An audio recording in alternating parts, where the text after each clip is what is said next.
AP రాజధాని అమరావతి కోసం మరోసారి భూముల సమీకరణ అవసరం లేదంటోంది వైసీపీ. ఏపీ సీఎం చంద్రబాబు మళ్లీ ల్యాండ్ పూలింగ్ అంటున్నారని, అందుకే అనుమానాలు వస్తున్నాయని అన్నారు వైసీపీ రాష్ట్ర కోఆర్డినేటర్ సజ్జల రామకృష్ణారెడ్డి. లక్షల ఎకరాలు తీసుకుని ఏం చేస్తారని ప్రశ్నిస్తున్నారు ఆయన. ఇప్పటికే భూములు ఇచ్చిన రైతులకు వాటిని అభివృద్ధి చేసివ్వాలని సూచించారు సజ్జల. ఫస్ట్ తనకిచ్చిన అవకాశం 5 ఏళ్లలో ఆయన పూర్తి చేయలేకపోవడం అతను చేసిన పెద్ద తప్పు.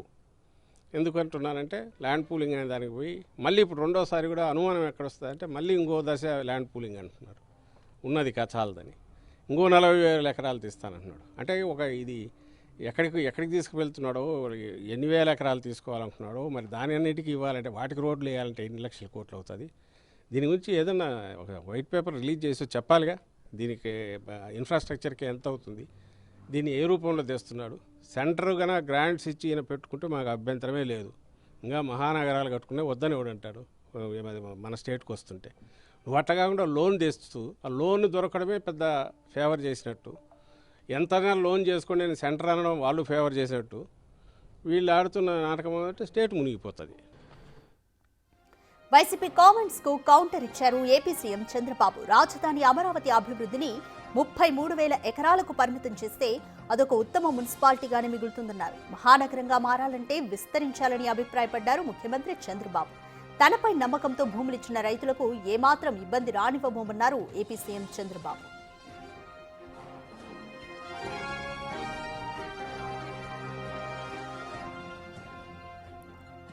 మోర్ డీటెయిల్స్ మా ప్రతినిధి శివ అందిస్తారు. శివ, అమరావతి నిర్మాణానికి సంబంధించి మొదట ఇచ్చిన భూముల్లో డెవలప్మెంట్ చేసి చూపించాలి, అలాగే రైతులకు ఫ్లాట్లు ఇచ్చిన తర్వాత రెండోసారి భూములు అడగాలి అంటూ కూడా సజ్జల రామకృష్ణారెడ్డి కౌంటర్ ఇస్తున్నారు. సో సీఎం చంద్రబాబు నాయుడు ఏమన్నారు? కంప్లీట్ డీటెయిల్స్ ఏ విధంగా ఉంటాయి? రాధిక, మొత్తం మీద చూసుకుంటే ఆంధ్రప్రదేశ్ రాజధానికి సంబంధించి కూడా వైఎస్ఆర్సీపీ క్లారిటీ ఇచ్చింది. 2019 నుంచి 24 వరకు 3 రాజధానుల పేరుతో కాలయాపన చేసి అమరావతిని పూర్తి స్థాయిలో ఇబ్బందులు పాలు చేసింది వైసీపీ సర్కార్. కారణాలు ఏమైనా కావచ్చు, కానీ ఆ ప్రాంతంలో భూములు ఇచ్చిన రైతులు కావచ్చు, ప్రజలు కావచ్చు, వలస కూలీలు కావచ్చు, సంస్థలు కావచ్చు, అనేక రకాల ఇబ్బందులు పడ్డాయి. తాజాగా ప్రస్తుతం వైసీపీ సంబంధించి కూడా యూటర్న్ తీసుకుంది. రాజధానికి సంబంధించి అమరావతి తాము సర్వే చేస్తాము, దానికే మద్దతు పలుకుతాము, అలాగే జగన్ గనక సీఎం అయితే అమరావతి నుంచే పరిపాలిస్తాం. కానీ ప్రభుత్వం గుంటూరు విజయవాడ మధ్య 500 ఎకరాలు సరిపోతుంది.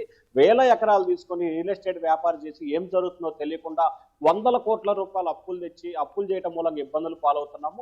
అసలు ఎక్కడెక్కడ ఏమేమి నిర్మిస్తున్నారు, ఎంత డబ్బులు అవసరం, ఎందుకు అప్పు తెస్తున్నారని చెప్పి శ్వేతపత్రం విడుదల చేయాలనేది వైఎస్ఆర్సీపీ డిమాండ్. అలాగే 1000 ఎకరాలు కోట్ల రూపాయల అప్పులు లేకుండా రాజధాని అమరావతి కొనసాగించాలనేది తమ ప్రధానమైన డిమాండ్ అని చెప్పి కూడా వైఎస్ఆర్సీపీ చెబుతుంది. ఇక ఇదే అంశానికి సంబంధించి కూడా సీఎం చంద్రబాబు చాలా ఘాటుగా రిప్లై ఇచ్చిన పరిస్థితి కనిపిస్తూ ఉంది. రాజధానికి సంబంధించి ప్రపంచంలో ఉన్న అనేక దేశాలు చూసుకోవచ్చు, అలాగే దేశంలో ఉన్న అనేక రాష్ట్రాలు చూసుకోవచ్చు. రాజధానికి సంబంధించి 1000 ఎకరాలు కావాల్సిన అవసరం ఉంటుంది. చుట్టూ పరిశ్రమలు ఉంటాయి. రాజధాని విషయం ఆల్రెడీ ఎస్టాబ్లిష్ అయిన రాజధానికి అవసరం ఉంటుంది. ఆటోమేటిక్గా సరౌండింగ్ మొత్తం డెవలప్ అవుతుంది. కానీ ఆంధ్రప్రదేశ్ సంబంధించి రాజధాని ఎక్కడో కూడా తెలియని నేపథ్యం ఉంది కాబట్టి ఆ ప్రాంతంలో పరిశ్రమలు రావాలన్నా, పెట్టుబడులు పెట్టాలన్నా భూములు అవసరం ఉంటుంది. సో ఈ నేపథ్యంలోనే తనని నమ్మి 33,000 ఎకరాలు రైతులు ఇచ్చారు. వారికి అటువంటి ఇబ్బంది ఉంటుంది, ఎటువంటి ఆందోళన చెందాల్సిన అవసరం లేదు. వారికి న్యాయం చేయాల్సిన బాధ్యత తనపై ఉంది. నేను ఖచ్చితంగా న్యాయం చేస్తానని చెప్పి సీఎం చంద్రబాబు క్లారిటీ ఇచ్చారు. అంతేకాదు గత 5 సంవత్సరాల కాలంగా వైఎస్ఆర్సీపీ చేసిన నిర్వాహకం మూలంగా ఎస్టిమేషన్లు పెరిగినాయి. రాజధాని రైతులు ఇబ్బంది పడ్డారు, అక్కడ రియల్ ఎస్టేట్ పడిపోయింది. అలాగే అనేక సంస్థలకి పరిశ్రమల కోసం భూ కేటాయింపులు ఇస్తే వాళ్ళు వెనక్కి వెళ్లారు.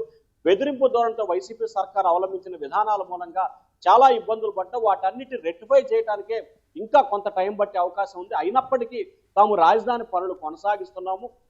ఏదైతే 33,000 ఎకరాలు కాకుండా కొద్దిగా తీసుకుంటే కనుక అది కేవలం మున్సిపాలిటీకే పరిమితమయ్యే అవకాశం ఉంటుంది. మున్సిపాలిటీకి పరిమితం అయితే రాజధాని పెట్టుబడులు ఏ రకంగా వస్తాయి, ఇంటర్నేషనల్ ఎయిర్పోర్ట్ ఏ రకంగా వస్తుంది, మెట్రో రైలు ఏ రకంగా వస్తుంది, అంటే ప్రపంచ దేశాల నుంచి ముఖ్యంగా దేశంలో అనేక రాష్ట్రాల నుంచి కూడా అమరావతికి కనెక్టివిటీ ఉండాలి. కనెక్టివిటీ కావాలంటే రైల్వే స్టేషన్ నిర్మించాలన్నా, ఎయిర్పోర్ట్ నిర్మించాలన్నా, బస్ స్టాండ్ ఏం చేయాలన్నా కానీ భూమి అవసరం. సో భూమి లేనిది ఏం సాధిస్తాం, ఏం చేస్తాం అనేది చంద్రబాబు చెప్తున్న వర్షంగా కనిపిస్తోంది. మొత్తం మీద చూసుకుంటే రాజధానికి సంబంధించి భూ వ్యవహారంలో అధికార విపక్షాల మధ్య చర్చలు జరిగినప్పటికీ అంతిమంగా అమరావతి రాజధాని అనేది ఇప్పుడు వైఎస్ఆర్సీపీ కూడా అంగీకరించిన పరిస్థితి కనిపించింది. ఇదే పందాన్ని ఈ 4 సంవత్సరాలు కొనసాగిస్తుందా, లేకపోతే మళ్ళీ ఎన్నికలు జరిగిన తర్వాత ఒకవేళ అధికారంలోకి వస్తే మారుస్తుందా అనే దానికి సంబంధించి రాజధాని రైతుల్లో అయితే కొంత అయోమయం నెలకొన్న పరిస్థితి స్పష్టంగా కనిపిస్తా ఉంది రాధిక. రైట్ శివ, అమరావతి నిర్మాణానికి సంబంధించి ఎక్స్పెండిచర్స్ కి సంబంధించి శ్వేతపత్రం విడుదల చేయాలి అనేది వైసీపీ చేస్తున్న ప్రధాన డిమాండ్. సో దీనిపైన వైట్ పేపర్ ని రిలీజ్ చేసే యోచనలో టీడీపీ ఉందనుకోవచ్చు. అలాగే ఇప్పటికే భూములు ఇచ్చిన రైతులు వాళ్ళు ఎటువంటి అభిప్రాయాన్ని వ్యక్తం చేస్తున్నారు? రాజకీయ ఇప్పటికే ముఖ్యమంత్రిగా చంద్రబాబు బాధ్యతలు స్వీకరించిన తర్వాత శ్వేతపత్రానికి సంబంధించి అనేక విభాగాలకు సంబంధించి శ్వేతపత్రం కూడా విడుదల చేశారు. రాజధాని అమరావతికి సంబంధించి కూడా 2014 నుంచి 19 వరకు ఏం జరిగింది, 19 నుంచి 24 మధ్య ఏం జరిగింది అనే దానికి సంబంధించి కూడా గణాంకాలతో సహా గతంలో సీఎం చంద్రబాబు అనేక సందర్భాల్లో కూడా చెప్పిన పరిస్థితి కనిపించింది.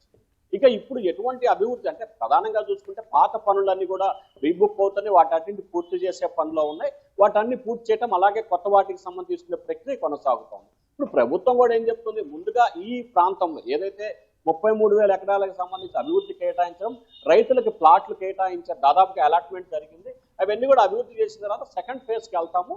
ఖచ్చితంగా రాజధాని అమరావతి ప్రాంతంలో ఏ ఏ పరిశ్రమలు నెలకొల్పుతున్నాం, ఎంత భూమి ఉంది, ఎంత భూమిలో ఏం చేయబడుతున్నాం అనే దానికి సంబంధించి త్వరలోనే అసెంబ్లీ వేదిక ఒక ప్రకటన చేస్తామని చెప్పి కూడా ప్రభుత్వం అయితే ఒక ఆలోచన చేస్తా ఉంది.